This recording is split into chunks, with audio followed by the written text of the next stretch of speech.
차가운 유리 테이블 위로 새하얀 계약서 한 장이 미끄러지듯 놓였다. 안유라의 시선은 제 앞에 앉은 중년 남자의 말끔한 손끝을 따라 움직였다. 남자는 천명그룹 법무팀의 수석 변호사라고 자신을 소개했다.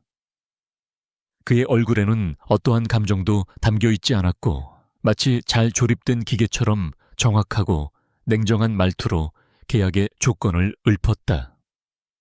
안유라 씨 본 계약은 안유라 씨의 부친께서 진 모든 채무 원금과 이자를 합산한 총액 50억 원을 천명그룹이 대납하는 것을 골자로 합니다.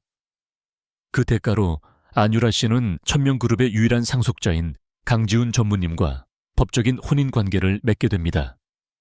강지훈. 그 이름이 유라의 귓가에 박히는 순간 심장이 차갑게 내려앉는 듯 했다. 제게 조금이라도 관심이 있는 사람이라면 모를 수 없는 이름이었다. 천명그룹을 이끌 차세대 리더이자 혜성처럼 등장해 수많은 프로젝트를 성공시키며 업계의 주목을 한몸에 받았던 남자.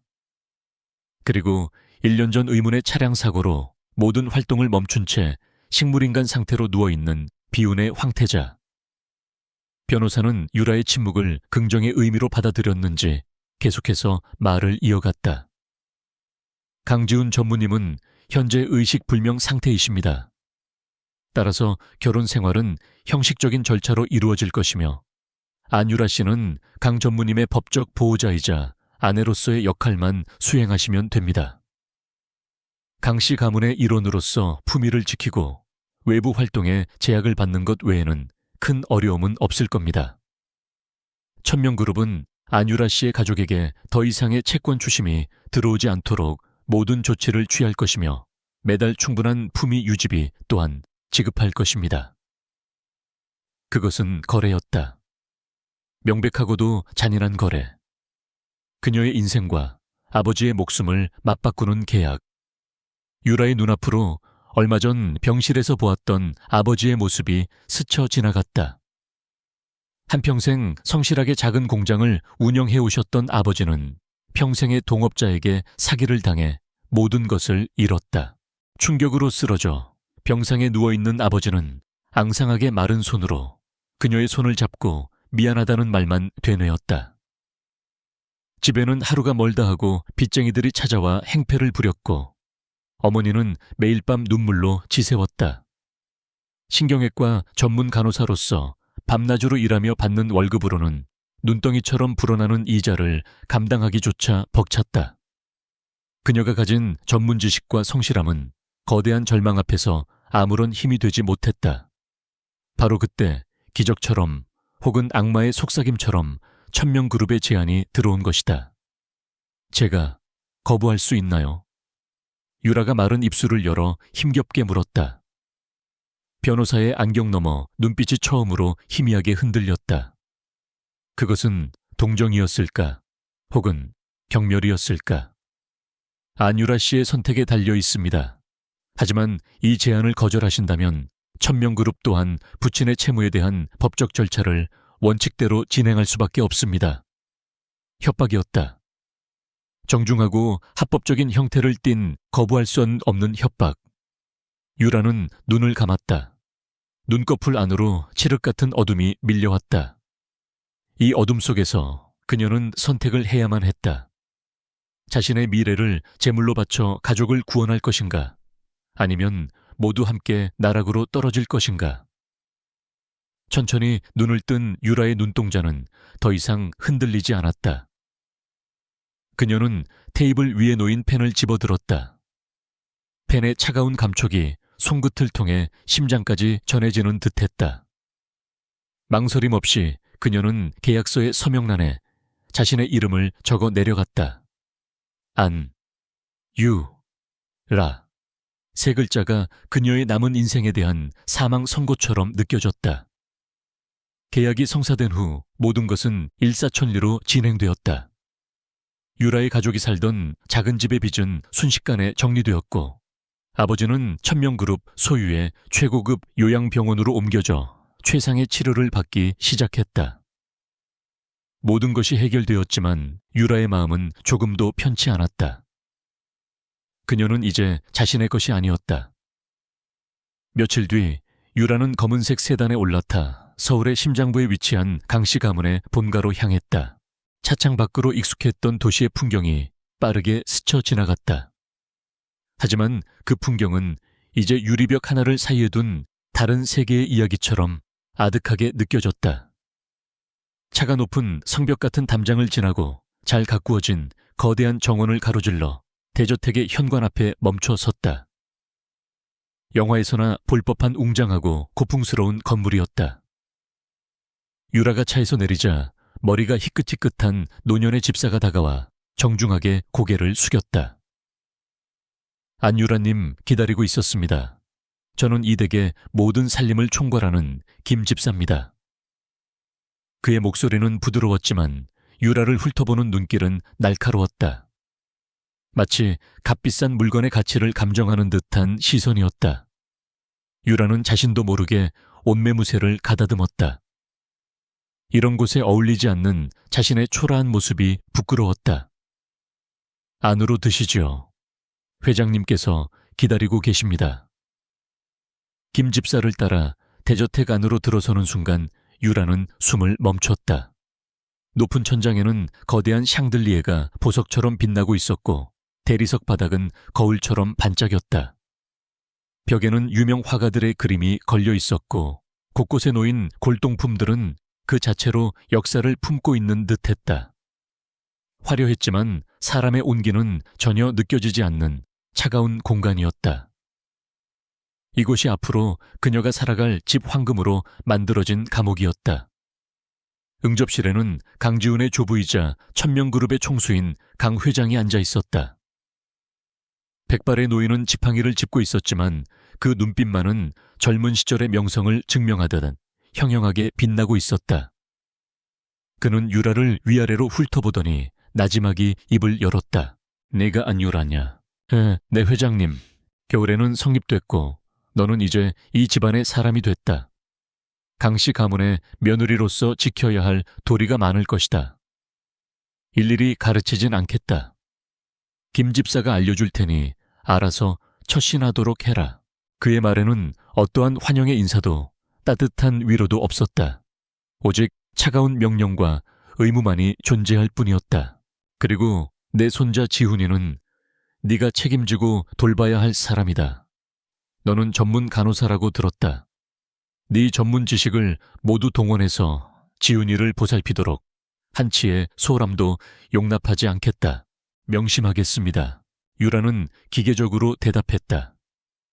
그녀는 이 거대한 저택 안에서 그저 하나의 부속품 강지훈이라는 식물인간을 돌보고 가문의 대를 이을 도구에 불과했다. 그녀의 감정이나 생각 따위는 아무도 신경 쓰지 않았다. 응접실을 나서는 길 유라는 복도. 저편에서 자신을 바라보는 한 남자와 눈이 마주쳤다. 강지훈의 사촌이자 현재 천명그룹의 실질적인 경영을 맡고 있는 강태민 전무였다. 그는 유라를 향해 알 수 없는 미소를 지어 보였다. 그 미소는 친절해 보였지만 어딘가 모르게 서늘한 비웃음이 섞여 있는 듯했다. 유라는 본능적으로 그에게서 위협적인 기운을 느끼고 서둘러 시선을 피했다.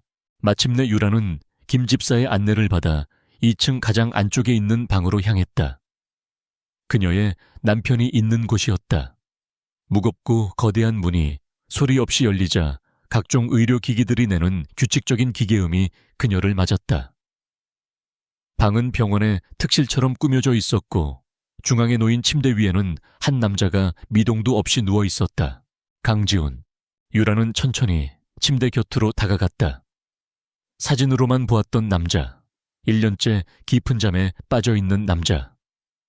그는 잠들어 있는 모습조차 흠잡을 데 없이 잘생겼다. 길고 짙은 속눈썹 날카로운 콧날, 굳게 닫힌 입술. 하지만 그의 얼굴에는 어떠한 생명의 기운도 느껴지지 않았다. 그저 정교하게 만들어진 밀랍 인형 같았다. 유라는 직업적인 습관처럼 그의 상태를 살폈다. 침대 옆 모니터에는 그의 심박수, 혈압, 산소 포화도 등이 일정한 그래프를 그리고 있었다. 모든 생체 신호는 안정적이었다. 기계에 의존해 겨우 생명을 유지하고 있는 상태. 그녀는 수많은 환자들을 봐왔지만 이처럼 공허한 느낌을 주는 환자는 처음이었다. 그녀는 가만히 서서 그를 내려다보았다. 이 남자가 자신의 남편이다. 살아있지만 살아있지 않은 남자. 그녀는 앞으로 매일 이 방에서 이 남자와 함께 시간을 보내야만 했다. 그녀의 인생은 이제 이 침대 위에서 멈춰버린 남자에게 완전히 묶여버렸다. 창밖으로 해가 지고 있었다. 저택의 넓은 정원이 붉은 노을빛으로 물들었다. 아름다운 풍경이었지만 유라의 눈에는 그저 모든 것이 잿빛으로 보일 뿐이었다. 그녀는 자신의 손을 내려다보았다. 계약서에 서명하던 그 순간의 감각이 다시금 되살아나는 듯했다. 이것은 꿈이 아니었다. 돌이킬 수 없는 현실이었다.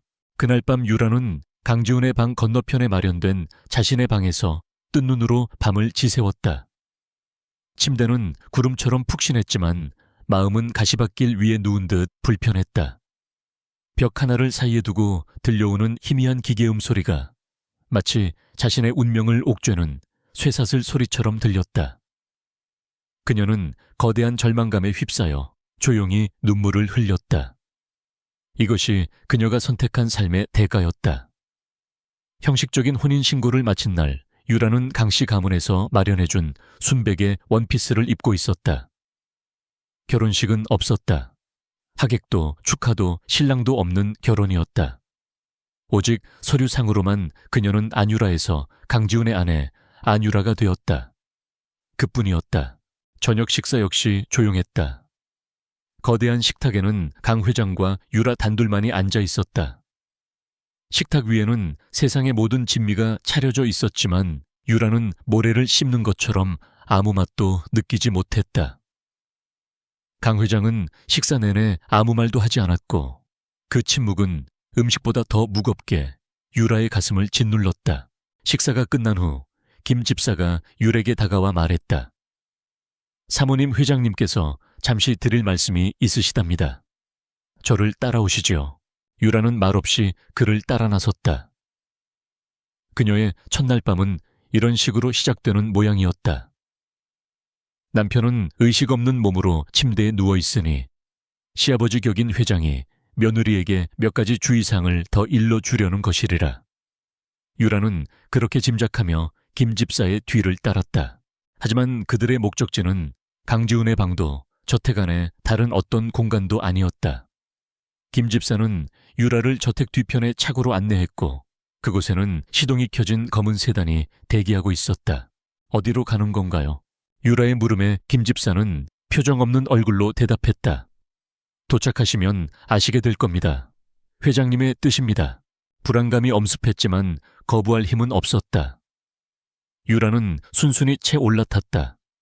차는 밤의 장막을 가르며 서울 시내를 달렸다. 한참을 달려 도착한 곳은 강남의 한적한 부촌에 위치한 지극히 사적이고 보안이 철저해 보이는 건물이 있다. 청담 헤리티지 클리닉. 간판은 고급스러웠지만 그 본질은 병원이었다. 왜 병원에? 유라가 의문을 품는 사이 차문이 열리고 김 집사가 그녀를 안으로 이끌었다. 병원 내부는 호텔 로비처럼 꾸며져 있었지만 소독약 냄새가 희미하게 코를 찔렀다. 한쪽 복도 끝 원장실로 보이는 방의 문을 열자 그곳에는 강 회장과 흰 가운을 입은 중년의 의사가 그녀를 기다리고 있었다. 앉으어라. 강 회장은 맞은편 소파를 턱짓으로 가리켰다. 유라는 영문을 모른 채 자리에 앉았다. 방 안에는 무거운 긴장감이 감돌았다. 이쪽은 이 병원의 이정민 원장이다. 내 오랜 주치의이기도 하지. 이 원장은 유라에게 가볍게 목례를 했다. 유라도 마주 고개를 숙였지만 마음속의 불안은 점점 커져만 갔다. 강 회장은 서론을 길게 늘어놓는 성격이 아니었다. 그는 곧바로 본론으로 들어갔다. 오늘 널 이리로 부른 건 네가 이 집안의 며느리로서 해야 할 가장 중요한 의무에 대해 말해주기 위해서다. 가장 중요한 의무. 유라는 숨을 죽였다. 내 손자 지훈이는 저 상태로 언제 깨어날지 기약이 없다. 하지만 천명그룹은 주인을 잃고 표류할 수는 없어. 현재는 내 힘으로 버티고 있지만 나 역시 언제까지 자리를 지킬 수 있을지 모른다. 호시탐탐 그룹을 노리는 늑대들로부터 지은이의 자리를 지키기 위해선 후계자가 필요하다. 후계자. 그 단어가 유라의 머릿속을 날카롭게 파고들었다. 설마, 아니겠지. 유라의 얼굴이 하얗게 질려가는 것을 보면서도 강 회장은 말을 멈추지 않았다. 지훈이가 사고를 당한 직후 만일의 사태에 대비해 정자를 채취해 냉동 보관해 두었다. 너는 그 씨를 받아 내 증손주 천명그룹의 후계자를 낳아야 한다. 순간 유라는 세상의 모든 소리가 사라지는 듯한 이명을 느꼈다. 눈앞이 아찔했다. 인공수정. 그녀는 남편과 정상적인 부부관계를 맺는 것조차 포기해야 하는 것은 물론 이제는 그의 아이를 낳는 도구가 되어야만 했다. 이것이 이 결혼의 진짜 목적이었다. 그녀는 시바디 그 이상도 이하도 아니었다. 말도 안 돼요. 계약서에는 이런 내용이 없었어요. 유라가 저도 모르게 소리쳤다. 분노와 배신감에 온몸이 떨렸다. 자신을 인간으로 대한 것이 아니라 그저 가축을 고르듯 건강하고 배경이 깨끗한 여자를 골라 대를 이을 도구로 삼으려 한 것이다. 모멸감에 눈물이 핑 돌았다. 이건 사기예요. 저는 못해요. 절대로. 유라가 자리에서 벌떡 일어섰다. 당장이라도 이 역겨운 곳을 뛰쳐나가고 싶었다. 하지만 강 회장의 다음 한마디가 그녀의 발을 얼어붙게 만들었다. 그럼 계약은 파기다. 그의 목소리는 얼음장처럼 차가웠다. 이 문을 나서는 순간 너와 나의 거래는 없던 일이 된다. 네 아비의 빚은 다시 원점으로 돌아갈 것이고 천명그룹은 채권자로서의 모든 권리를 행사할 것이다. 내 가족이 어떤 길을 걷게 될지는 내 선택에 달렸다. 협박. 지난번과 똑같은 하지만 더욱 강력하고 잔인한 협박이었다. 유라는 주먹을 꽉 쥔 채 부들부들 떨었다. 분하고 억울해서 미칠 것 같았다. 하지만 그녀의 등 뒤에는 병상에 누워있는 아버지와 눈물 찢는 어머니가 있었다. 그녀가 여기서 포기하면 모든 것이 수포로 돌아간다. 가족은 다시 지옥으로 떨어질 것이다. 그녀의 격렬한 내적 갈등을 지켜보던 강 회장이 처음으로 유화적인 목소리를 냈다. 유라야, 이것이 단순히 너의 희생이라고만 생각하지 말거라. 그는 자리에서 일어나 유라에게 다가왔다. 그의 눈빛은 전과 달리 복잡한 감정을 담고 있었다. 내가 낳은 아이는 그냥 아이가 아니다. 천명그룹의 주인이 될 아이다. 그리고 너는 그 아이의 어미가 되는 것이다. 그 누구도 무시할 수 없는 이 집안의 실질적인 안주인이 되는 거란 말이다. 내가 내 모든 것을 걸고 너와 내 증손주를 지켜주겠다. 누구도 감히 너희를 해치지 못하도록 철옹성 같은 방패가 되어주마. 이것은 나의 약조다. 그것은 악마의 달콤한 속삭임과도 같았다. 희생의 대가로 주어지는 권력, 멸시와 굴욕 속에서 살아남을 수 있는 유일한 방법. 유라는 혼란스러웠다. 이대로 도망쳐서 다시 절망 속에 살 것인가? 아니면 눈 딱 감고 이 거래를 받아들여 모든 것을 가질 것인가? 그녀의 시선이 이정민 원장에게로 향했다. 그는 침묵을 지키고 있었지만 그의 눈빛은 이곳에서 너의 의지는 중요하지 않다고 말하는 듯했다. 유라는 다시 한번 자신의 무력함을 깨달았다. 이 거대한 권력 앞에서 그녀는 한낱 미물에 불과했다. 천천히, 아주 천천히 유라는 다시 자리에 주저앉았다. 그것은 그녀의 패배 선언이었다. 알겠습니다. 목구멍에서 갈라진 목소리가 새어 나왔다. 회장님의 뜻에 따르겠습니다. 그녀의 대답에 강 회장의 얼굴에 비로소 옅은 만족감이 떠올랐다. 이정민 원장은 곧바로 준비된 서류들을 내밀며 시술에 대한 설명을 시작했다. 유라는 신경외과 간호사였기에 그 모든 과정이 낯설지 않았다. 그래서 더 비참했다. 자신의 몸이 어떻게 다루어질지, 어떤 과정을 거쳐 생명이 잉태될지를 이성적으로 이해하고 있다는 사실이 스스로를 더욱 고통스럽게 만들었다. 그날 밤 유라는 차가운 시술대 위에 누웠다. 조명이 눈부시게 쏟아졌고 의료진들이 분주하게 움직였다. 그녀는 모든 감각을 닫았다. 마치 자신의 영혼을 몸에서 분리해내는 것처럼 천장에 달린 조명만을 무심하게 응시했다. 이것은 그녀의 신성한 첫 경험도 사랑의 결실도 아니었다. 그저 철저한 계획에 이루어지는 하나의 의료 시술일 뿐이었다. 모든 것이 끝나고 다시 저택으로 돌아왔을 때 시간은 자정을 훌쩍 넘기고 있었다. 거대한 저택은 죽은 듯이 고요했다. 유라는 비틀거리는 걸음으로 자신의 방으로 향했다. 문을 닫고 들어서는 순간 참고 있던 모든 것이 무너져 내렸다. 그녀는 바닥에 주저앉아 소리 없이 오열했다. 서러움과 분노, 자기 자신에 대한 혐오감이 파도처럼 밀려왔다. 한참을 울던 그녀는 문득 고개를 들었다. 벽 너머 강지훈의 방이 있었다. 자신의 몸 안에 이제 막 심어졌을지도 모를 생명의 아버지가 누워있는 곳.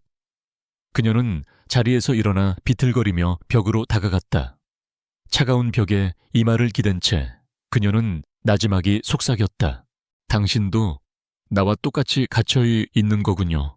살아있지만 자신의 의지대로 아무것도 할 수 없는 남자. 자유롭지만 자신의 의지대로 아무것도 선택할 수 없는 여자. 두 사람은 다른 방식으로 같은 감옥에 갇혀 있었다. 유라는 천천히 자신의 아직은 납작한 배를 감싸 안았다. 텅 빈 것만 같던 뱃속에 무언가 자리 잡고 있다는 기묘한 감각. 그것은 희망일까 아니면 또 다른 족쇄일까? 지금은 알 수 없었다. 확실한 것은 그녀의 인생이 이제 돌이킬 수 없는 강을 건넜다는 것뿐이었다. 그녀는 더 이상 어제의 안유라가 아니었다. 인공수정 시술이 있던 그날 밤 이후 유라의 시간은 느리고 단조롭게 흘러갔다. 그녀의 하루는 강지훈의 방에서 시작해 강지훈의 방에서 끝났다. 아침에 눈을 뜨면 가장 먼저 그의 방으로 가 바이탈 사인을 체크하고 간병인들이 그의 몸을 닦고 옷을 갈아입히는 것을 감독했다. 정해진 시간이 되면 영양액을 주입하고 관절이 굳지 않도록 수동적인 물리치료를 시행했다. 그녀는 단순히 기계적인 간호를 하지 않았다. 신경외과 전문 간호사로서의 지식을 총동원해 그의 상태를 세심하게 살폈다. 매일 그의 동공 반응을 체크하고 작은 근육의 떨림이라도 있는지 관찰했다. 그리고 시간이 날 때마다 그의 침대 곁에 앉아 책을 읽어주거나 세상 돌아가는 이야기를 들려주었다. 마치 그가 모든 것을 듣고 있다는 듯이. 어쩌면 그것은 환자를 위한 것이라기보다 끝없는 정막 속에서 스스로를 지키기 위한 유라만의 생존 방식이었을지도 모른다. 강씨 가문의 사람들은 그녀를 투명인간 취급했다. 그들에게 안유라는 강지훈의 곁을 지키는 값비싼 의료기기나 다름없었다. 특히 강태민은 마주칠 때마다 예의 바른 미소를 지으며 안부를 물었지만 그의 눈에는 언제나 경멸과 조소가 담겨 있었다. 유라는 그 시선을 피하며 조용히 자신의 역할에만 충실했다. 그러던 어느 날 아침 변화가 찾아왔다. 욕실에서 양치를 하던 유라는 속에서 무언가 울컥 치밀어 오르는 것을 느끼고 급하게 변기를 붙잡았다. 심한 헛구역질이었다. 처음에는 그저 스트레스 때문이려니 생각했다. 이 거대한 저택에서 숨막히는 생활을 이어가다 보면 몸에 이상이 생기는 것도 무리는 아니었다. 하지만 증상은 며칠 동안 계속되었다. 음식 냄새에 비위가 상했고 평소 좋아하던 커피는 생각만 해도 속이 메스꺼웠다. 그리고 무엇보다 매달 어김없이 찾아오던 소식이 끊겼다. 간호사로서 그리고 여자로서 유라는 자신의 몸이 보내는 신호를 외면할 수 없었다. 심장이 미친 듯이 뛰기 시작했다. 유라는 김 집사에게 급한 용무가 있다며 외출을 허락받았다. 저택을 벗어나 가장 가까운 약국으로 달려간 그녀는 임신 테스트기 몇 개를 샀다. 누구에게도 들키고 싶지 않은 그녀만의 비밀이었다. 자신의 방 욕실 문을 잠그고 떨리는 손으로 테스트기를 사용했다. 결과를 기다리는 몇 분이 몇 시간처럼 길게 느껴졌다. 천천히, 아주 천천히 하얀 막대 위에 붉은 선이 나타나기 시작했다. 하나, 그리고 그 옆으로 또렷하게 나타나는 또 하나의 선. 두 줄. 유라는 테스트기를 든 채 그 자리에 주저앉았다. 숨이 제대로 쉬어지지 않았다. 올 것이 왔다는 생각, 이제 정말 돌이킬 수 없다는 절망감, 그리고 그 모든 것을 뛰어넘는 생명에 대한 원초적인 경외감이 뒤섞여 그녀를 덮쳤다. 자신의 의지와는 상관없이 그녀의 몸 안에서 새로운 생명이 자라나고 있었다. 강지훈의 아이 천명그룹의 후계자가 그녀는 한참 동안이나 멍하니 앉아 있었다. 이제 어떻게 해야 하는가? 이 사실을 알리는 순간 이 저택의 고요함은 산산조각이 날 것이다. 자신은 폭풍의 눈이 되어 모든 것을 감당해야만 한다. 두려웠다. 하지만 동시에 뱃속의 작은 생명이 그녀에게 알 수 없는 용기를 불어넣어 주는 것 같았다. 더 이상 혼자가 아니라는 기묘한 연대감, 마음을 굳힌 유라는 강 회장의 서재 문을 두드렸다. 드릴 말씀이 있습니다, 회장님. 서류를 보고 있던 강 회장은 무심하게 그녀를 쳐다보았다. 유라는 말없이 자신이 사온 임신 테스트기를 그의 책상 위에 올려놓았다. 뚜렷한 두 줄을 확인한 강 회장의 눈이 순간 크게 흔들렸다. 그는 믿을 수 없다는 듯 테스트기와 유라의 얼굴을 번갈아 보았다. 이게 사실이냐? 오늘 아침에 확인했습니다. 병원에 가서 정확한 진단을 받아봐야겠지만 아마 맞을 겁니다. 그 순간 늘 근엄하고 냉정하던 노 회장의 얼굴에 격렬한 감정의 파도가 몰아쳤다. 그것은 불신으로 시작해 이내 주체할 수 없는 환희로 바뀌었다. 그는 자리에서 벌떡 일어나더니 쩌렁쩌렁한 목소리로 웃기 시작했다. 하늘이 우리 강씨 가문을 버리지 않았어. 내 손자의 핏줄이 천명의 대가 끊기지 않았어. 그는 유라의 어깨를 붙잡았다. 그 손의 힘이 어찌나 강한지 어깨가 아플 정도였다. 장하다, 정말 장하다. 아가, 네가 우리 가문을 살렸어. 유라는 그의 격한 반응에 어쩔 줄 몰라 그저 가만히 서 있었다. 회장의 눈에는 그녀가 더 이상 돈에 팔려온 며느리가 아니었다. 그는 가문의 미래를 잉태한 성모 형부를 보는 듯한 경외의 눈빛으로 그녀를 바라보고 있었다. 그날 저녁 강 회장은 온 가족을 식사 자리에 소집했다. 강태민과 그의 어머니이자 강 회장의 둘째 며느리인 최 여사까지 모두 모였다. 유라는 강 회장의 옆자리에 앉았다. 평소라면 상상도 할 수 없는 자리였다.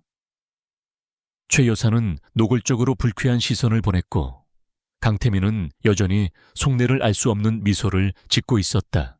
무겁게 가라앉은 분위기 속에서 강 회장이 와인잔을 높이 들며 입을 열었다. 오늘 이 자리를 마련한 것은 우리 가문에 아주 경사스러운 소식이 있기 때문이다. 모두의 시선이 그에게로 쏠렸다. 이 아이 유라가 내 증손주를 가졌다. 지훈이의 아이를 임신했단 말이다. 선언과도 같은 한마디에 식탁에는 순간 정적이 흘렀다. 그 정적을 깬 것은 최 여사의 날카로운 목소리였다.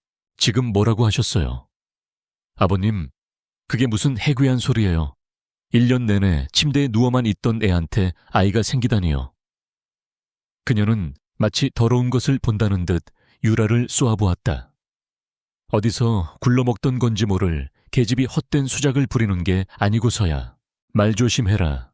강 회장이 버럭 소리를 질렀다. 유라의 뱃속에 있는 아이는 엄연한 내 손자의 핏줄이다. 의학적인 절차를 통해 얻은 귀한 아이다.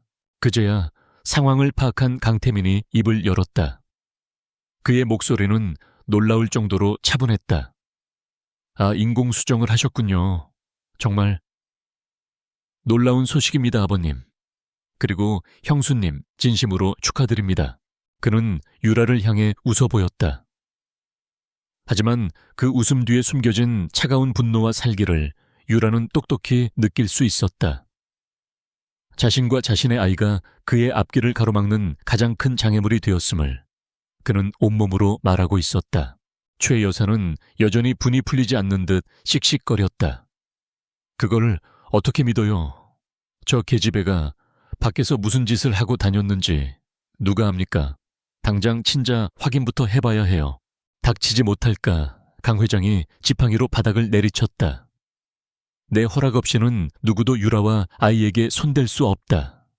앞으로 유라는 이 집안의 가장 귀한 몸이다. 머리카락 한 올이라도 건드리는 자는 내가 용서치 않을 것이다. 알겠느냐? 강 회장의 솥을 퍼런 기세에 최 여사는 입을 다물었지만 그녀의 눈은 여전히 도끼를 품고 유라를 향해 있었다. 살벌한 저녁 식사가 끝나고 유라는 도망치듯 자신의 방으로 돌아왔다. 문을 닫고 기대서는 순간 다리에 힘이 풀려 주저앉을 뻔했다. 오늘 하루 동안 그녀의 세상은 또 한 번 뒤집혔다. 어제까지는 존재감 없는 유령 같은 아내였다면 오늘부터 그녀는 가문의 후계자를 품은 몸이자 모두의 경계와 질시를 받는 표적이 되었다.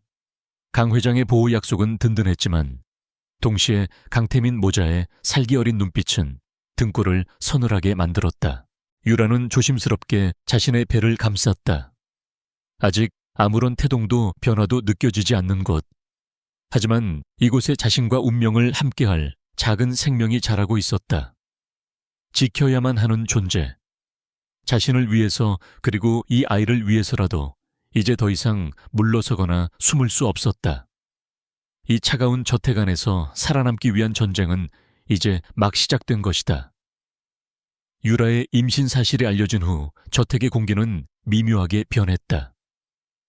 그녀를 향한 노골적인 적대감은 수면 아래로 가라앉았지만 그 대신 보이지 않는 파도와 같은 감시와 압박이 시작되었다. 강 회장은 그녀의 일거수일투족을 보호라는 명목에 통제했다. 전담 영양사가 그녀의 식단을 관리했고 외출 시에는 말없는 경호원이 그림자처럼 따라붙었다. 하인들은 그녀 앞에서 이전보다 깍듯하게 행동했지만 그들의 등 뒤에서는 수근거림이 멈추지 않았다. 그 수근거림의 진원지는 강태민이었다. 그는 직접 나서지 않았다. 그럴 필요도 없었다. 그는 자신의 어머니인 최 여사와 집안의 몇몇 하인들을 통해 교묘하게 독을 퍼뜨렸다. 근본도 없는 간호사 출신이 감히 강씨 가문의 아이를 혹시 모르지 결혼 전에 만나던 남자의 아이를 임신하고 와서 속이는 것일지도. 따위의 악의적인 소문이었다. 소문은 날개 돋친 듯 저택 구석구석으로 퍼져나갔다. 유라가 복도를 지날 때마다 하인들은 힐끔거리며 시선을 피했고 최 여사는 마주칠 때마다 보란듯이 혀를 차며 그녀의 배를 경멸적으로 훑어보았다. 어디서 붙여 온 씨앗인지도 모르는데 귀한 몸 대접은 혼자 다 받는구나. 대놓고 던지는 모욕에도 유라는 반응하지 않았다. 지금 맞서 싸우는 것은 어리석은 짓이었다. 그녀는 뱃속의 아이를 지켜야 했고 그러기 위해서는 강 회장의 신뢰가 절대적으로 필요했다. 소문만으로는 그 신뢰를 무너뜨릴 수 없다는 것을 알기에 유라는 묵묵히 모든 것을 감내했다. 한편 강태민은 다음 단계를 준비하고 있었다. 그는 청담동의 한 고급 바룸에서 1000명 의료원 소속의 한 의사를 만나고 있었다. 산부인과 과장인 박 선생이었다. 과장님, 요즘 병원은 별일 없으시죠? 강태민은 부드러운 미소와 함께 최고급 위스키가 담긴 잔을 건넸다. 박 과장은 그의 앞에서 잔뜩 긴장한 채 마른 침을 삼켰다. 네, 전무님 덕분에요. 다름이 아니라 요즘 집안에 경사가 생겨서요. 형수님이 임신을 하셨습니다. 아, 네, 들었습니다. 축하드립니다. 강태민은 잔을 천천히 돌리며 말을 이었다. 그런데 아시다시피 저희 형님이 지금 몸이 편치 않으십니다. 그래서 집안 어른들께서 걱정이 많으세요. 혹시라도 핏줄에 문제가 생기면 안 되니까요. 그의 목소리는 낮고 부드러웠지만 그 안에 담긴 위압감은 박 과장의 숨통을 조였다. 그래서 말인데 아이가 태어나면 유전자 검사를 진행해야 할 겁니다. 물론 박 과장님께서 직접 맡아주셔야지요. 1000명 그룹에 안정이 무엇보다 중요하지 않겠습니까? 모든 것이 확실하고 올바른 결과가 나올 수 있도록 과장님의 능력을 믿습니다. 그는 올바른이라는 단어에 힘을 주어 말했다. 그러고는 두툼한 돈봉투를 테이블 위로 밀었다. 박 과장의 눈이 탐욕으로 흔들리는 것을 보며 강태민은 만족스러운 미소를 지었다. 그는 의심의 씨앗을 뿌리는 것을 넘어 그 씨앗을 확신으로 바꿀 가장 확실한 패를 준비하고 있었다. 유라는 자신을 둘러싼 음모의 소용돌이를 본능적으로 감지하고 있었다. 하지만 그 보이지 않는 위협에 떨고만 있을 수는 없었다. 그녀는 자신이 가장 잘할 수 있는 일에 집중하기로 했다. 바로 강지훈을 돌보는 것이었다. 그녀는 강 회장에게 정식으로 요청했다. 강지훈의 사고 당시부터 현재까지의 모든 의료 기록과 간호 일지를 보고 싶다고. 강 회장은 후계자를 품은 며느리의 요청을 흔쾌히 수락했고 곧 산더미 같은 서류가 그녀의 방으로 배달되었다. 그날부터 유라의 밤은 서류와의 싸움으로 채워졌다. 그녀는 의사들의 진단기록 시간대별, 투약 목록 뇌파, EEG 검사 결과지, 간호사들의 상태 기록 등을 하나하나 꼼꼼하게 살폈다. 낮에는 그의 곁을 지키고 밤에는 그의 과거를 파헤쳤다. 며칠 밤을 새운 끝에 그녀는 마침내 몇 가지 이상한 점들을 발견했다. 첫째, 사고 초기 응급실 기록의 일부가 누락되어 있었다. 환자의 최초 의식 상태를 기록한 가장 중요한 부분이 감쪽같이 사라져 있었다. 둘째, 장기적인 식물인강 상태의 환자에게는 과도한 수준의 특정 신경안정제가 꾸준히 투여되고 있었다. 뇌 회복을 돕기는커녕 오히려 깊은 진정 상태를 유도할 수 있는 약물이었다. 셋째, 정기적으로 체크한 뇌파 검사 결과지에서 아주 미세하지만 특정 시간대에 반복적으로 나타나는 이상 패턴이 있었다. 마치 외부 자극에 뇌가 반응하려다 무언가에 의해 억눌리는 듯한 파형이었다. 심장이 차갑게 식었다. 이것은 단순한 치료 과정의 오류가 아니었다. 누군가가 의도적으로 강지훈의 회복을 막고 있다는 강한 의심이 들었다. 하지만 혼자서는 아무것도 할 수 없었다. 증거도 조력자도 없었다. 그때 그녀의 머릿속에 한 사람이 떠올랐다. 언제나 그림자처럼 저택을 지키는 남자 김집사. 그는 강 회장의 사람이기도 했지만 유라는 그가 강지훈이 어릴 적부터 그를 돌봐왔으며 지훈의 돌아가신 어머니에 대한 충성심이 남다르다는 것을 어렴풋이 알고 있었다. 유라는 기회를 엿보았다. 늦은 밤 모두가 잠든 시간 김 집사가 정원을 순찰하는 것을 확인하고 조용히 그에게 다가갔다. 김 집사님, 잠시 드릴 말씀이 있습니다. 김 집사는 놀란 기색 없이 천천히 돌아보았다. 달빛 아래 그의 얼굴은 조각상처럼 무표정했다. 무서운 일이십니까, 사모님? 유라는 주변을 살핀 후 단도직입적으로 말을 꺼냈다. 하지만 비난이 아닌 전문가로서의 우려를 담아서 전무님, 의료 기록을 검토하고 있습니다. 그런데 의학적인 관점에서 이해가 가지 않는 부분들이 있습니다. 혹시 전무님의 치료 과정에 대해 집사님께서 알고 계신 것이 있는지요? 김 집사는 대답 없이 그녀를 응시했다. 그의 눈빛은 그녀의 의도를 꿰뚫어 보려는 듯 날카로웠다. 유라는 그의 침묵에 굴하지 않고 말을 이었다. 그녀의 목소리는 낮았지만 그 안에는 흔들림 없는 진심이 담겨 있었다. 누군가가 전무님을 이대로 잠들어 있기를 바라는 것 같습니다. 그분은 이런 대우를 받을 뿐이 아닙니다. 누군가는 그를 위해 싸워야만 해요. 그 순간 김 집사의 철벽 같던 표정에 미세한 균열이 생겼다. 유라의 눈에서 그는 돈이나 권력 때문이 아닌 진심으로 강지훈을 걱정하는 한 인간의 모습을 보았다. 오랫동안 잊고 있던 충성심이 그의 안에서 꿈틀거렸다. 그는 수십 년간 이 집안의 비밀을 지켜오며 살아남은 사람이었다. 누구를 믿고 누구를 경계해야 하는지 본능적으로 알았다. 김 집사는 낮은 목소리로 입을 열었다. 도련님은 적이 많으셨습니다. 이 담장 안에도 말입니다. 그것은 확인이었다. 유라의 의심이 틀리지 않았다는, 제가 무엇을 도와드리면 되겠습니까? 유라의 심장이 세차게 뛰었다. 드디어 첫 번째 아군을 얻은 것이다. 사고 당시 전무님과 함께 차에 탔던 운전기사가 있었다고 들었습니다. 그 사람은 지금 어디에 있죠? 김 집사의 눈빛이 어두워졌다. 최 기사 말씀이시군요. 사고 직후 큰 보상금을 받고 홀연히 사라졌습니다. 마치 처음부터 없었던 사람처럼요. 사라진 운전기사, 유라는 자신의 직감이 맞았음을 확신했다. 자신을 둘러싼 소문과 위협은 이제 두렵지 않았다. 그녀에게는 새로운 목표가 생겼다. 뱃속의 아이를 지키는 것, 그리고 남편에게 씌워진 어둠의 장막을 걷어내는 것. 그날 밤 유라는 강지훈의 침대 곁에 앉아 잠든 그의 얼굴을 내려다보았다. 그녀는 그의 손을 조심스럽게 잡았다. 온기 없는 손이었지만 그녀는 온 힘을 다해 속삭였다. 걱정 마세요. 제가 당신에게 무슨 일이 있었는지 전부 밝혀낼 테니까요. 전쟁의 서막이 올랐다. 김 집사라는 예상치 못한 조력자를 얻은 후 유라의 일상은 겉으로는 변함없었지만 내면적으로는 큰 변화를 맞았다. 더 이상 그녀는 홀로 싸우는 외로운 병사가 아니었다. 보이지 않는 곳에서 정보를 주고받으며 그녀의 조사는 조금씩 하지만 분명하게 앞으로 나아가고 있었다.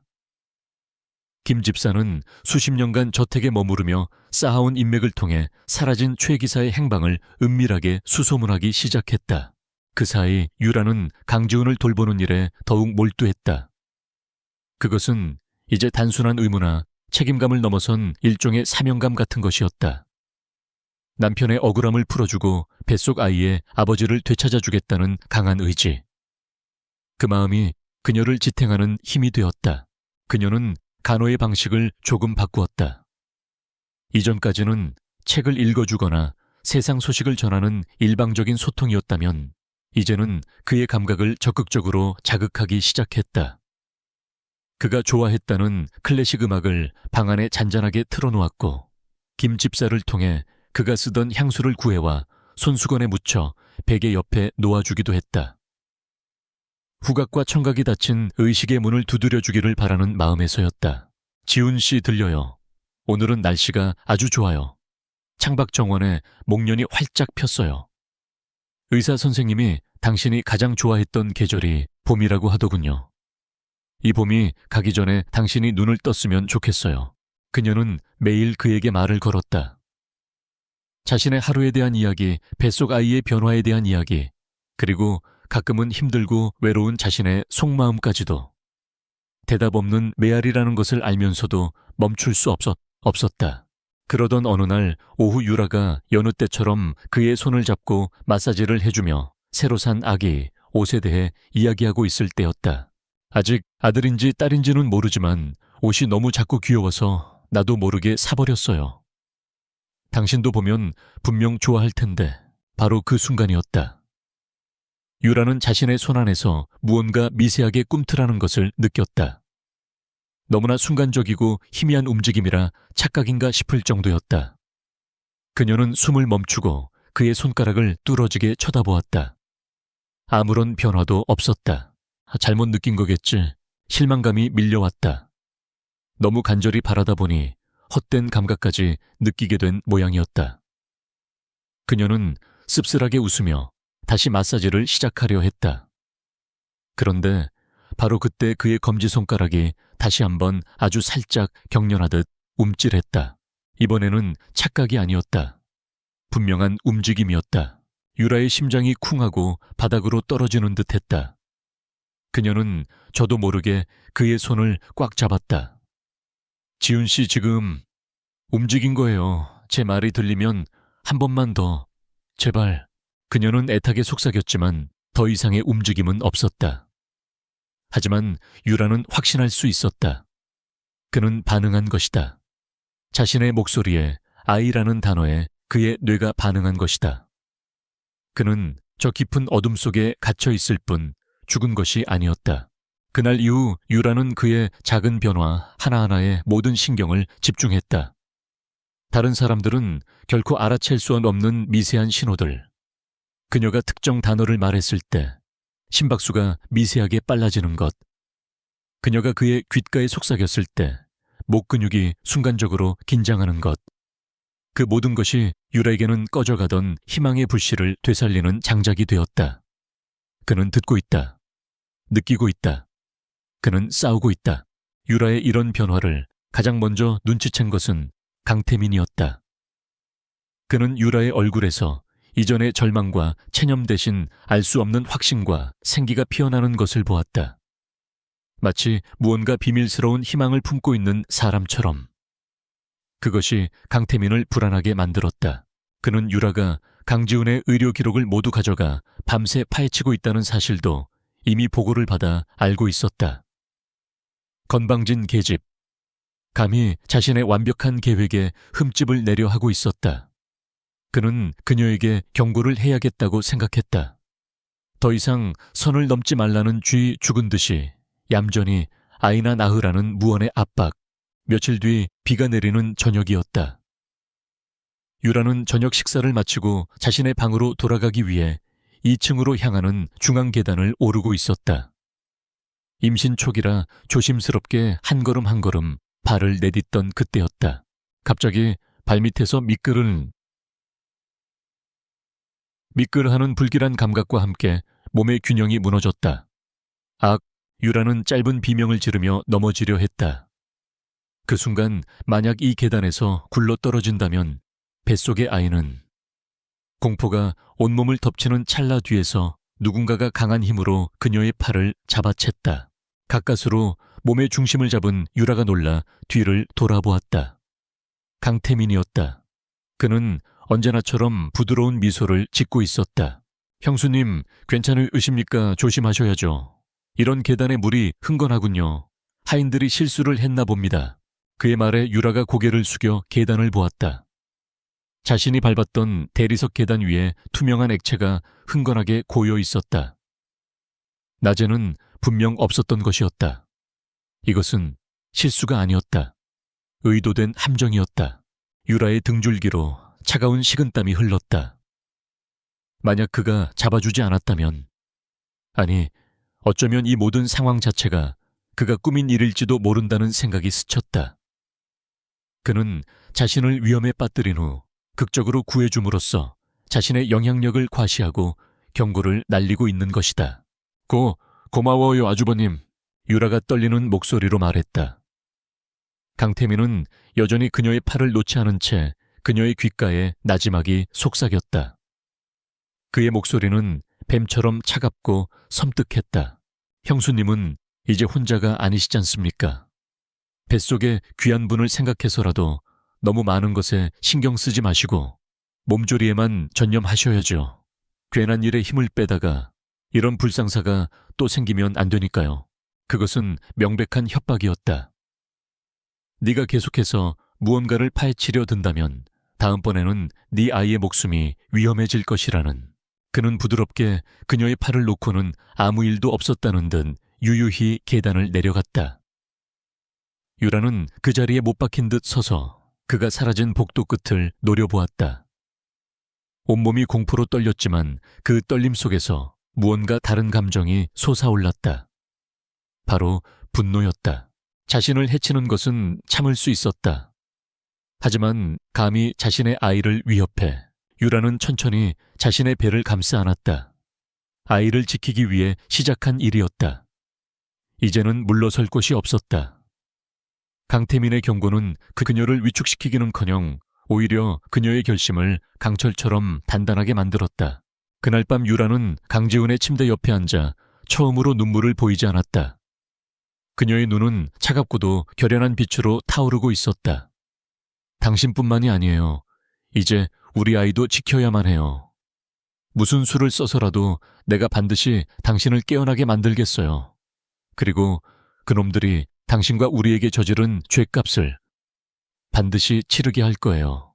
침묵의 방 안 그녀의 다짐을 들은 듯 모니터 위에 심박수 그래프가 아주 미세하게 하지만 분명하게 파동을 그렸다.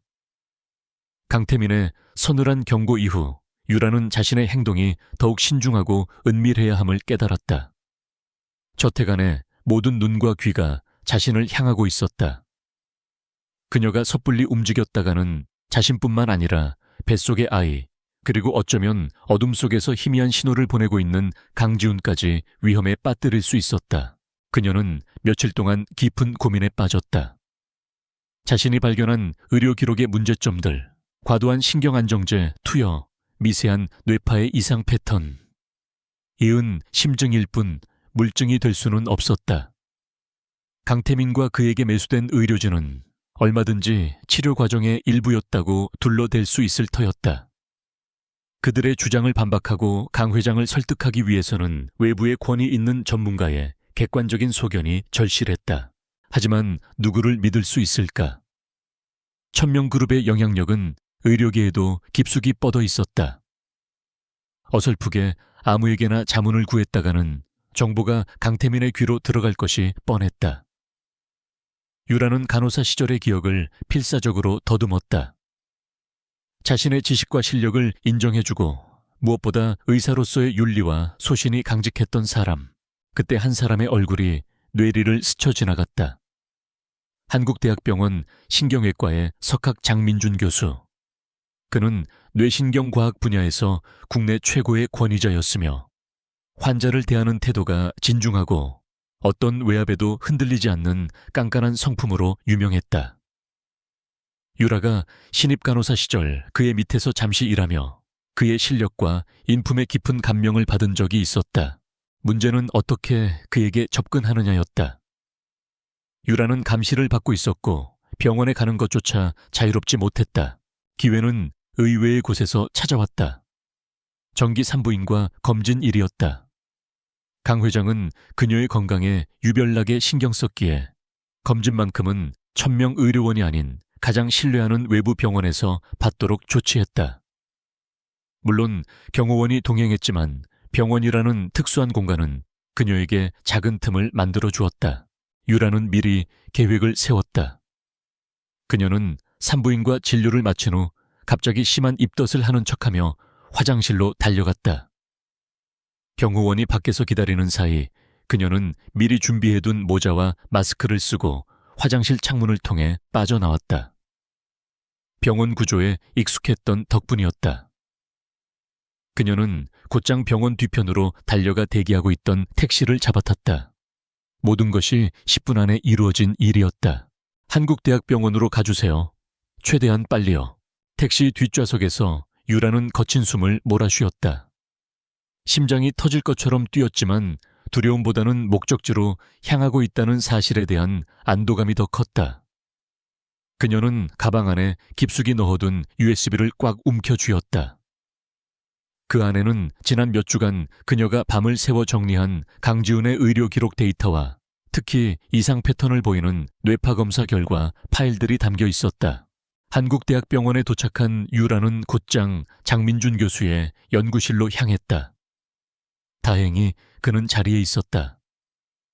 갑작스러운 옛 제자의 방문에 장 교수는 놀란 표정을 지었지만 곧 그녀를 안으로 맞이했다.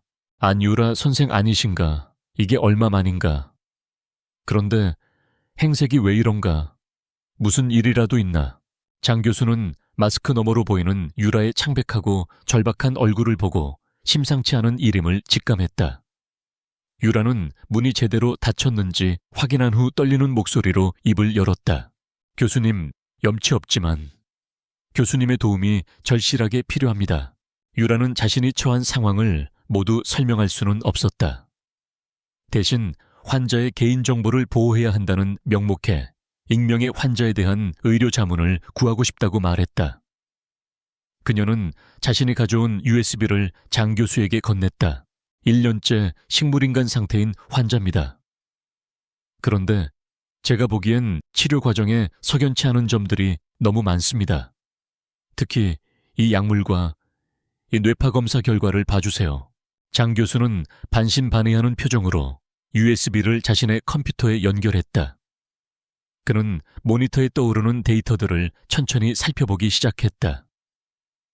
처음에는 무심하던 그의 표정이 시간이 흐를수록 점점 심각하게 굳어졌다. 그의 미간에 깊은 주름이 패였다. 유라는 침을 삼키며 그의 반응을 기다렸다. 한참 동안 데이터를 분석하던 장 교수가 마침내 입을 열었다. 그의 목소리는 낮고 무겁게 가라앉아 있었다. 이 환자 대체 누군가? 그건 말씀드리기 어렵습니다. 안 선생, 이건 단순한 치료 과실의 문제가 아닐 수도 있네. 장 교수는 화면의 특정 부분을 가리켰다. 이 약물 펜토바르비탈 계열의 강력한 진정제야. 물론 뇌압을 낮추기 위해 단기적으로 사용하기도 하지만 이렇게 장기간 꾸준히 투여하는 경우는 극히 드물어. 이건 뇌 회복을 돕는 게 아니라 오히려 인위적인 코마 상태를 계속해서 유도하고 유지시키는 것과 같아. 유라의 심장이 쿵 내려앉았다. 그녀의 의심이 사실로 확인되는 순간이었다. 장 교수는 말을 이었다. 그리고 이 뇌파를 보게 특정 시간대에 아주 미세한 알파파가 나타나려다 급격히 사라지는 패턴이 반복되고 있어. 이건 환자의 뇌가 외부 자극에 반응하며 의식을 되찾으려는 시도를 하고 있다는 신호일 수 있네. 하지만 그때마다 저 약물이 그 신호를 억지로 짓누르고 있는 형국이야. 그의 설명은 유라가 막연하게 추측했던 모든 것을 명확한 사실로 바꾸어 놓았다. 누군가가 강지훈이 깨어나려는 모든 시도를 약물로 철저하게 막고 있었던 것이다. 교수님, 그렇다면 만약 이 약물 투여를 중단한다면 환자는 어떻게 될까요? 유라가 떨리는 목소리로 물었다. 장 교수는 신중하게 대답했다. 장담할 순 없네. 이미 1년이라는 시간이 흘렀고 뇌의 손상 정도를 정확히 알 수 없으니까. 하지만 분명한 건 이 약물을 계속 투여하는 한 환자는 영원히 깨어날 수 없다는 걸세. 투여를 중단하는 것이 그에게 마지막 기회를 주는 유일한 방법이야. 그는 자리에서 일어나 서랍에서 작은 약병 하나를 꺼내 유라에게 건넸다. 혹시 모르니 환자의 혈액이나 소변 샘플을 조금 채취할 수 있겠나 이 약병에 담아오게. 내가 직접 성분 분석을 해서 투여된 약물이 정확히 무엇인지 그리고 그 농도가 어느 정도인지 확인해 주겠네. 그게 가장 확실한 물증이 될 걸세.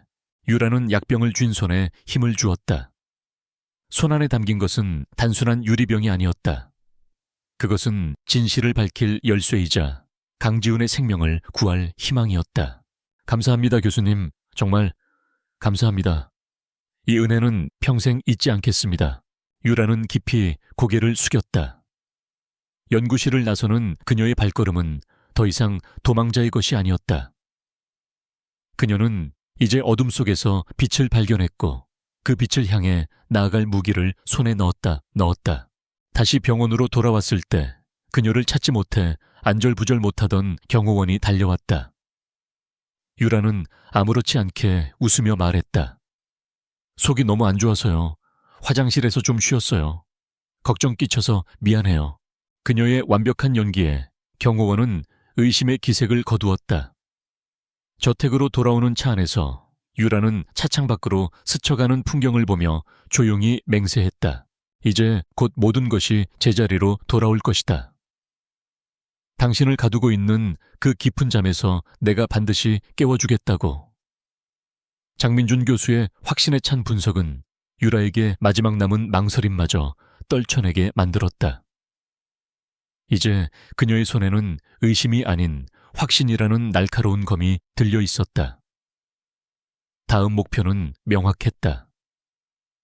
강지훈의 주치의이자 강태민의 명령을 충실히 이행하고 있는 꼭두각시 이현석 박사를 무너뜨리는 것이었다. 샘플을 확보하는 것은 생각보다 어렵지 않았다. 유라는 강지훈의 아내이자 전담 간호사 역할을 하고 있었기에 그의 방에 드나드는 것은 지극히 자연스러운 일이었다. 그녀는 정기 혈액 검사를 핑계로 그의 혈액을 채취했고 그중 일부를 장 교수가 준 작은 약병에 몰래 옮겨 담았다. 누구도 그녀의 행동을 의심하지 않았다. 며칠 뒤 김 집사를 통해 장 교수로부터 연락이 왔다.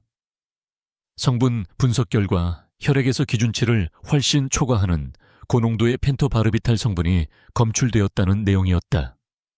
공식적인 투약 기록에 남아있는 양보다 훨씬 많은 양이었다. 이것은 누군가가 기록을 조작하며 약물을 과다 투여했다는 빼도 박도 못할 증거였다. 이제 모든 패는 준비되었다. 유라는 결전의 날을 잡았다. 이현석 박사가 정기적으로 강지훈의 상태를 확인하러 저택을 방문하는 날이었다. 그날 오후 이현석 박사는 여느 때처럼 강지훈의 방으로 들어섰다. 그는 차트를 형식적으로 훑어보고 간호 기록을 확인했다. 모든 것이 평소와 똑같았다. 그가 막 방을 나서려 할 때 문 앞에 서서 그를 기다리고 있던 유라와 마주쳤다. 박사님, 잠시 드릴 말씀이 있습니다. 유라의 목소리는 차분했지만 그 눈빛은 얼음장처럼 차가웠다. 이 박사는 순간 당황했지만 이내 인자한 의사의 가면을 쓰고 웃어 보였다. 아, 사모님. 무슨 일이십니까? 전무님 상태에 대해 궁금한 점이라도 있으신지요? 아니요. 박사님의 치료에 대해 궁금한 점이 있습니다. 유라는 문을 닫아 잠그고는 그를 방 안으로 다시 이끌었다. 방 안에는 둘뿐이었다. 밖에는 김 집사가 다른 사람의 접근을 막고 있었다. 완벽한 고립이었다. 이 박사의 얼굴에 불안한 기색이 스쳐 지나갔다. 유라는 테이블 위에 서류 봉투 하나를 올려놓았다. 이게 뭔지 아시겠어요? 이 박사가 떨리는 손으로 봉투를 열었다. 그 안에는 장민준 교수의 서명이 담긴 약물 성분 분석 결과지가 들어있었다. 혈액에서 검출된 펜토바르비탈의 농도를 보여주는 수치가 그의 눈을 정면으로 찔렀다. 이 박사의 얼굴이 새하얗게 질렸다. 이건 공식 기록보다 훨씬 높은 수치죠. 어떻게 된 일인지 설명해 주시겠어요? 박사님, 환자의 빠른 회복을 위해 특별 처방이라도 하신 건가요? 아니면 환자가 영원히 깨어나지 못하도록 특별 처방을 하신 건가요? 유라의 목소리는 조용했지만 칼날처럼 날카롭게 그의 심장을 파고들었다. 이 박사는 뒷걸음질 치며 필사적으로 변명했다. 무슨 말씀이신지. 이건 모함입니다. 누군가 악의적으로 조작한 데이터일 겁니다. 조작이라고요? 유라는 코웃음을 쳤다. 이 보고서는 한국 최고의 뇌신경과학 권위자인 장민준 교수님께서 직접 작성하신 겁니다. 법정에서도 충분한 효력을 발휘할 수 있는 증거라는 뜻이죠. 이 사실이 언론에 알려지면 어떻게 될까요? 박사님의 의사 인생은 그걸로 끝입니다. 1000명 그룹의 비호를 받기는커녕 모든 책임을 뒤집어쓰고 감옥에 가게 되겠죠. 유라의 말은 그의 마지막 방어선을 무너뜨렸다. 그는 강태민이라는 호랑이를 믿고 있었지만 당장 눈앞에 닥친 파멸의 공포가 더 컸다. 그는 바닥에 주저앉아 머리를 감싸 쥐었다. 유라는 그의 앞에 쪼그려 앉아 눈을 맞췄다. 이번에는 목소리 톤을 바꾸었다. 위협이 아닌 회유였다. 박사님, 저도 박사님을 파멸시키고 싶은 마음은 없습니다. 분명 어쩔 수 없는 사정이 있었을 거라고 생각해요. 강태민 전무의 압박이 있었겠죠. 이 박사는 움찔하며 고개를 들었다. 모든 걸 알고 있었군. 지금이라도 늦지 않았습니다. 진실을 밝히고 광명을 찾으세요. 박사님께서 모든 것을 증언해 주신다면 제가 정상 참작을 받을 수 있도록 최대한 돕겠습니다. 이건 박사님께서 살 수 있는 마지막 기회예요. 그것은 거부할 수 없는 제안이었다. 강태민에게 계속 충성해봤자 일이 틀어지면 가장 먼저 버려질 것은 자신이었다. 하지만 이 여자의 제안을 받아들이면 최소한 최악의 상황은 면할 수 있다. 이 박사는 한참을 고뇌하다 마침내 무너져 내렸다. 알겠습니다. 모든 것을 말씀드리겠습니다. 그는 강태민이 어떻게 자신에게 접근했는지, 어떤 식으로 회유하고 협박했는지, 그리고 지난 1년간 어떻게 약물을 조작해 강지훈의 의식을 억눌러 왔는지를 모두 털어놓았다. 유라는 그의 모든 증언을 녹음했다. 결정적인 증거와 증인을 확보한 유라는 혼자 행동하지 않았다. 그녀는 곧장 강 회장의 서재로 향했다. 강 회장은 생각에 잠긴 얼굴로 그녀를 맞았다. 할아버님 드릴 말씀이 있습니다. 유라는 그가 회장님이 아닌 할아버님이라 부르며 준비한 모든 것을 그의 앞에 내려놓았다. 장 교수의 보고서, 이 박사의 자백이 담긴 녹음기. 강 회장은 서류를 읽고 녹음된 내용을 듣는 내내 아무 말도 하지 않았다. 하지만 그의 얼굴은 분노와 슬픔, 그리고 배신감으로 굳어져 갔다. 지팡이를 쥔 그의 손이 부들부들 떨리고 있었다.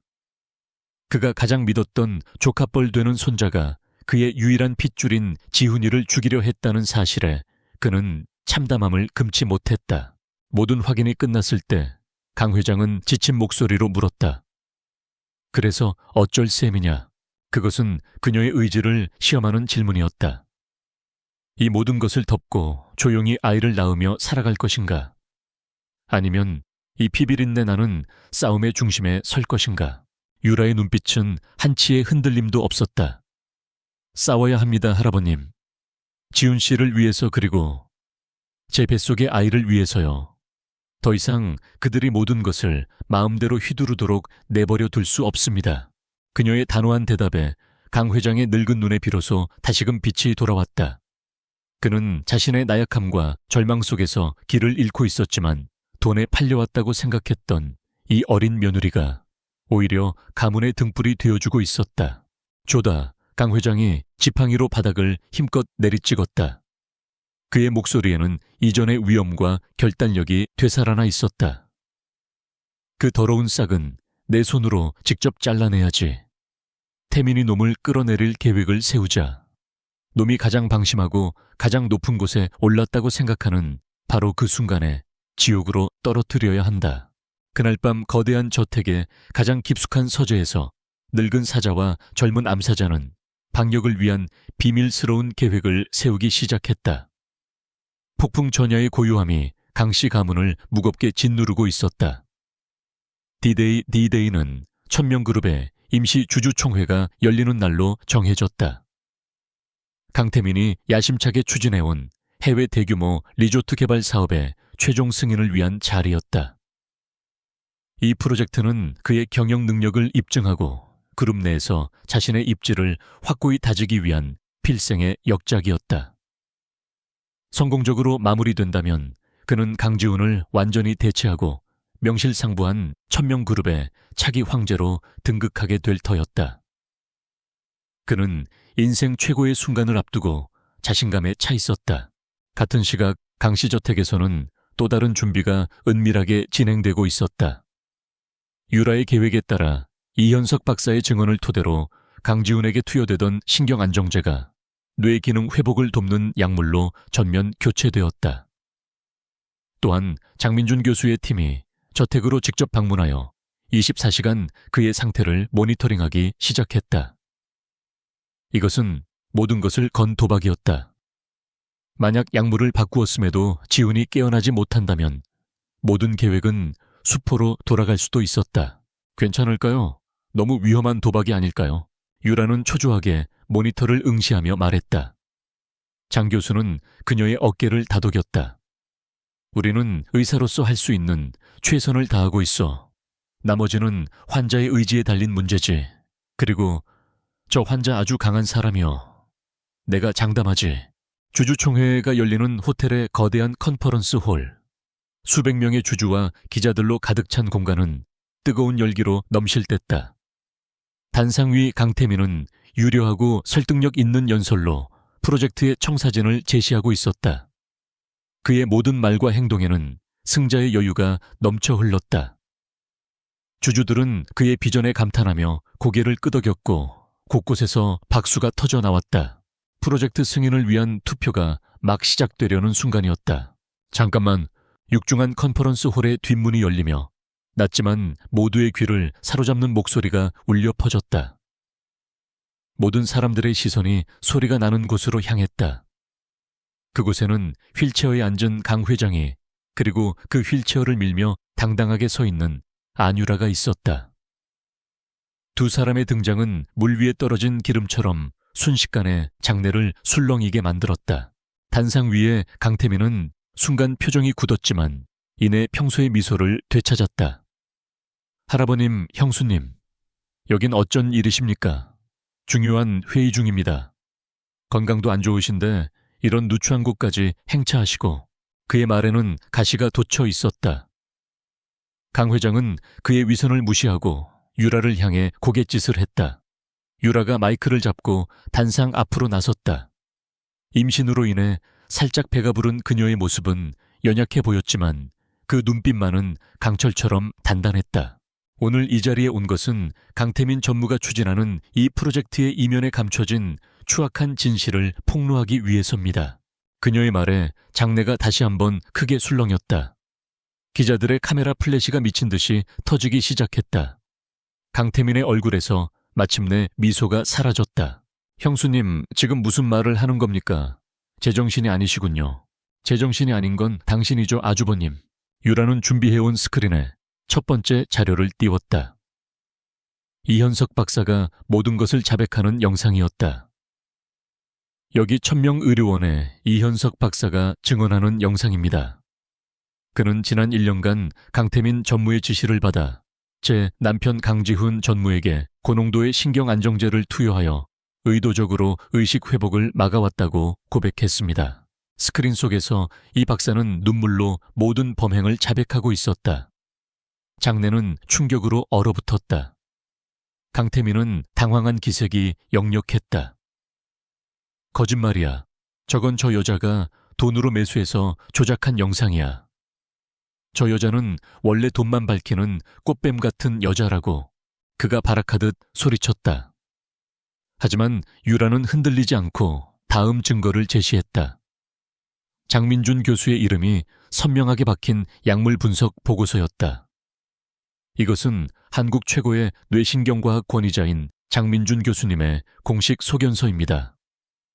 제 남편의 혈액에서 치사량에 가까운 약물이 검출되었음을 증명하고 있죠. 이것도 조작이라고 하시겠습니까? 궁지에 몰린 강태민은 이성을 잃기 시작했다. 닥쳐, 저 미친 여자의 말을 믿는 거야. 증거라고 내놓는 것들이 전부 서류 쪼가리랑 영상뿐이잖아. 우리 형은 원래 못 깨어날 몸이었어. 내가 아니었으면 천명그룹은 벌써 망했다고. 그의 추악한 본성이 만천에 드러나는 순간이었다. 주주들은 경악했고 일부는 분노를 터뜨렸다. 강 회장이 마침내 무거운 입을 열었다. 그의 목소리는 늙고 지쳤지만 그 안에 담긴 분노는 용암처럼 뜨거웠다. 태민아, 내 놈이 어찌 나에게 그리고 내 형에게 이럴 수가 있느냐. 닥치세요, 할아버지. 이제 시대는 변했어요. 언제까지 그 식물인간 같은 형놈의 그림자 뒤에 숨어서 살라는 겁니까? 천명은 이제 내 겁니다. 강태민이 광기에 휩싸여 소리치는 바로 그 순간이었다. 유라가 조용히 말했다. 아주버님, 당신이 틀렸어요. 제 남편은 식물인간이 아니에요. 그녀의 말과 동시에 단상 뒤에 거대한 스크린이 갑자기 다른 화면으로 전환되었다. 화면에 나타난 것은 강씨 저택의 한 병실. 그리고 그 병실 침대에 누워있는 강지훈의 모습이었다. 모두가 의아해하며 화면을 보고 있을 때 믿을 수 없는 일이 일어났다. 화면 속 1년 동안 미동도 없던 강지훈의 손가락이 천천히, 아주 천천히 움직이기 시작했다. 그리고 굳게 닫혀있던 그의 눈꺼풀이 파르르 떨리더니 서서히 기적처럼 떠졌다. 초점을 잃었던 그의 눈동자가 카메라 너머의 세상을 정면으로 응시했다. 그는 아직 말을 할 수는 없었지만 그의 눈빛은 모든 것을 말하고 있었다. 나는 돌아왔노라고. 너의 거짓된 세상은 이제 끝났노라고. 컨퍼런스 홀은 완전한 침묵에 휩싸였다. 시간마저 멈춘 듯한 절대적인 정적. 그 정적을 깬 것은 강태민의 절망적인 비명이었다. 말도 안 돼. 깨어날 리가 없어. 이건 거짓말이야. 그의 외침은 더 이상 누구의 귀에도 닿지 않았다. 모든 사람들은 스크린 속 죽음의 문턱에서 돌아온 남자의 강렬한 눈빛에 압도되어 있었다. 폭풍이 몰아쳤다. 거짓과 탐욕으로 쌓아 올린 성이 무너져 내리고 진실의 빛이 어둠을 가르며 쏟아져 내리는 순간이었다. 강지훈의 기적적인 의식 회복은 강태민에게 내려진 사형 선고나 다름없었다. 그가 쌓아 올린 모든 거짓말과 명분은 살아있는 증인의 등장 앞에 힘없이 무너져 내렸다. 주주 총회장은 순식간에 아수라장이 되었다. 강태민은 현실을 부정하며 발악했지만 미리 대기하고 있던 검찰 수사관들에게 배임 및 살인 미수 등의 혐의로 그 자리에서 긴급 체포되었다. 카메라 플래시는 쉴 새 없이 터졌고 기자들은 세기의 특종을 잡기 위해 몰려들었다. 천명그룹 후계자를 둘러싼 추악한 암투는 다음날 모든 신문과 뉴스의 헤드라인을 장식하며 대한민국을 떠들썩하게 만들었다. 강태민과 그의 어머니 최 여사를 비롯해 그의 범죄에 가담했던 이현석 박사와 병원 관계자들, 그리고 사라졌던 최 기사까지 줄줄이 법의 심판대에 오르게 되었다. 탐욕으로 물들었던 강태민의 왕국은 그렇게 하룻밤 사이에 허무하게 몰락했다. 사건의 중심에 섰던 유라는 강 회장의 보호 아래 모든 언론 인터뷰를 거절하고 조용히 저택으로 돌아왔다. 폭풍 같은 하루가 지나갔지만 그녀에게는 아직 끝나지 않은, 그리고 어쩌면 더 중요한 싸움이 남아 있었다. 바로 강지훈의 곁을 지키는 일이었다. 강지훈은 눈을 떴지만 1년간의 공백은 그의 몸과 마음에 깊은 상처를 남겼다. 그는 말을 할 수도 몸을 제대로 가눌 수도 없었다. 갓 태어난 아기처럼 모든 것을 처음부터 다시 시작해야만 했다. 그의 재활은 길고도 고통스러운 과정이 될 것이었다. 유라는 그의 곁을 한시도 떠나지 않았다. 그녀는 그의 아내이자 주치의이자 가장 헌신적인 간호사였다. 그녀는 직접 그의 식사를 챙기고 굳어버린 그의 팔다리를 주무르며 재활 치료를 도왔다. 밤에는 그가 잠들 때까지 책을 읽어주었고 그의 작은 움직임 하나, 미세한 표정 변화 하나에도 온 신경을 집중했다. 강지훈은 말을 할 수 없었지만 눈빛으로 모든 것을 표현했다. 처음 그의 눈에 담겨있던 것은 낯선 세상을 향한 혼란과 불안이었다. 하지만 시간이 지나면서 그 눈빛은 점차 자신을 극진히 보살피는 유라를 향한 의존과 신뢰로 바뀌어갔다. 그는 김 집사와 강 회장을 통해 지난 1년간 자신에게 무슨 일이 있었는지, 그리고 눈앞에 이 여자가 자신을 구하기 위해 어떤 싸움을 해왔는지를 모두 전해 들었다.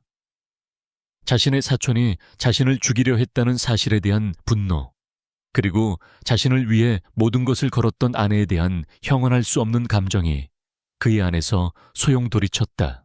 그녀는 계약으로 맺어진 아내였다. 돈 때문에 팔려왔다고, 그래서 내심 경멸하고 무시했던 여자였다. 하지만 그녀는 그 계약의 의무를 넘어 자신의 목숨과 뱃속의 아이까지 걸고 그를 어둠 속에서 건져냈다. 어느 날 오후 유라가 땀을 뻘뻘 흘리며 그의 다리 근육을 풀어주고 있을 때였다. 지우는 힘겹게 손을 들어 그녀의 뺨에 흐르는 땀을 닦아주려는 듯한 신용을 했다. 그의 손은 힘없이 떨어졌지만 그 안에 담긴 마음은 유라에게 고스란히 전해졌다. 유라는 그의 손을 잡고 자신의 뺨에 가져다 대었다. 괜찮아요. 힘들지 않아요. 그녀는 부드럽게 웃어 보였다. 그 순간 지훈의 눈에서 뜨거운 눈물 한 방울이 흘러내렸다. 미안함, 고마움, 그리고 존경심이 뒤섞인 눈물이었다. 유라는 조용히 그의 눈물을 닦아주었다. 두 사람 사이에는 더 이상 어떤 말도 필요 없었다. 차가운 계약으로 시작된 관계는 기나긴 고통의 시간을 거치며 서로를 구원하는 진실한 연대감으로 변해가고 있었다. 몇 달의 시간이 흘렀다. 지훈의 상태는 놀라울 정도로 빠르게 호전되었다. 그는 재활치료사의 도움을 받아 휠체어에 앉을 수 있게 되었고 어눌하지만 몇 마디 단어를 말할 수도 있게 되었다. 그가 처음으로 내뱉은 말은 모두의 예상을 깨고 아빠도 엄마도 아닌 바로 유라라는 이름이었다. 그날 유라는 그의 곁에서 아이처럼 펑펑 울었다. 유라의 배는 이제 제법 불러 있었다. 지우는 매일 저녁 휠체어에 앉아 그녀의 배에 조심스럽게 귀를 대고 아이의 태동을 느끼는 것을 가장 큰 기쁨으로 삼았다. 아이가 발로 차요. 유라가 웃으며 말했다. 개구쟁이. 지훈이 힘겹게 하지만 다정한 미소를 지으며 대답했다. 두 사람은 함께 정원을 산책하고 함께 태교 음악을 들었다. 계약으로 얽혔던 낯선 남녀는 이제 곧 태어날 아이를 기다리는 평범하고 애틋한 예비 부모가 되어 있었다. 과거의 어둠과 상처는 조금씩 아물고 그 자리에는 따스한 햇살과 새로운 희망이 싹트고 있었다. 가을이 깊어갈 무렵 강태민에 대한 법원의 1심 판결이 내려졌다. 징역 30년. 그의 탐욕이 치러야 할 대가는 혹독했다. 천명그룹은 강 회장의 비상경영체제 아래 빠르게 안정을 되찾았고 모든 사람들은 진정한 주인이 돌아올 날을 기다리고 있었다. 유라는 저녁 노을이 지는 창가에 서서 휠체어에 앉은 지훈의 어깨를 부드럽게 감쌌다. 그의 손이 그녀의 배를 감싼 손 위로 포개어졌다. 고마워, 유라야. 이제는 제법 또렷해진 목소리로 그가 말했다. 나를, 그리고 우리 아기를 지켜줘서. 아니에요. 유라가 그의 어깨에 머리를 기댔다. 당신이 깨어나줘서, 내 곁으로 돌아와줘서 내가 더 고마워요. 두 사람은 말없이 서로의 온기를 나누었다. 잔인한 운명으로 시작되었지만 이제 그들은 서로에게 없어서는 안 될 유일한 존재가 되었다. 길고 길었던 어둠의 터널 끝에서 마침내 그들만의 새로운 시작을 알리는 빛이 밝아오고 있었다. 그로부터 1년의 시간이 흘렀다. 계절이 한 바퀴 돌아 다시 가을이 찾아왔을 때 강씨 가문과 천명그룹에는 많은 변화가 있었다. 오늘 천명그룹 창립 50주년 기념식이 열렸다. 행사의 주인공은 단연 1년여의 혹독한 재활을 마치고 경영 일선에 공식적으로 복귀하는 강지훈 부회장이었다. 그는 더 이상 휠체어에 의지하지 않았다. 약간의 불편함이 남은 다리를 커버하기 위해 지팡이를 짚고 있었지만 단상 위에 선 그의 모습은 과거의 그 어느 때보다도 단단하고 위엄이 넘쳤다. 죽음의 문턱에서 돌아온 남자는 이전의 날카로운 천재성에 모든 것을 이겨낸 자만이 가질 수 있는 깊이와 관용까지 더해져 있었다. 수많은 임직원과 주주, 그리고 언론의 스포트라이트를 받으며 그가 마이크 앞에 섰다. 이 자리에 다시 서기까지 길고도 어두운 터널을 지나왔습니다. 그의 차분한 목소리가 장내에 울려 퍼졌다. 그는 지난 1년간 그룹을 이끌어준 할아버지와 임직원들에게 감사를 표했다. 그리고 연설의 마지막 그의 시선은 객석의 가장 앞자리에 앉아있는 한 여인을 향했다. 그의 아내 안유라였다. 그녀의 품에는 돌을 같 지난 아이가 평화롭게 잠들어 있었다. 그리고 마지막으로 제 아내에게 감사합니다. 지훈의 목소리에 깊은 감정이 실렸다. 모두가 저를 포기했을 때, 심지어 저 자신마저도 제 안에 어둠에 갇혀 있을 때 그녀는 홀로 제 손을 놓지 않았습니다. 그녀는 제 생명의 은인이자 제 삶의 등불이며 천명그룹을 암흑 속에서 구해낸 진정한 영웅입니다. 안유라, 당신이 없었다면 지금의 저도 천명그룹의 미래도 없었을 겁니다. 사랑하고 존경합니다. 진심이 담긴 그의 고백에 장내에서는 우레와 같은 박수가 터져 나왔다. 유라는 환한 미소로 그에게 화답하며 잠든 아이의 볼에 부드럽게 입을 맞췄다. 그녀는 더 이상 돈에 팔려온 초라한 신부가 아니었다. 천명그룹의 안주인이자 모두의 존경을 한 몸에 받는 강인하고 지혜로운 여성이었다. 기념식이 끝나고 저택으로 돌아온 후 그들에게는 오랜만에 평화로운 가족의 시간이 찾아왔다. 한때 유라에게 황금 감옥과도 같았던 거대한 저택은 이제 아기의 웃음소리와 행복으로 가득 찬 따뜻한 보금자리가 되어 있었다. 하주나 이리언, 아빠한테. 지훈이 두 팔을 벌리자 이제 막 아장아장 걸음마를 뗀 아들 강하준이 뒤뚱거리며 그에게로 달려와 품에 안겼다. 지훈은 아들을 높이 들어 올리며 행복한 웃음을 터뜨렸다. 그 모습을 바라보는 유라의 눈가에도 미소가 번졌다. 밤이 깊어 아이가 잠든 후 두 사람은 저택의 정원이 내다보이는 테라스에 나란히 앉았다. 1년 전 유라가 절망 속에서 바라보던 바로 그 정원이었다. 하지만 지금의 정원은 더 이상 잿빛이 아니었다.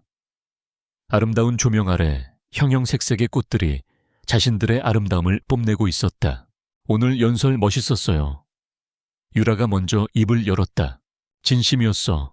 당신이 내게 해준 모든 것에 비하면 말로는 부족하지. 지우는 그녀의 손을 부드럽게 감싸 쥐었다.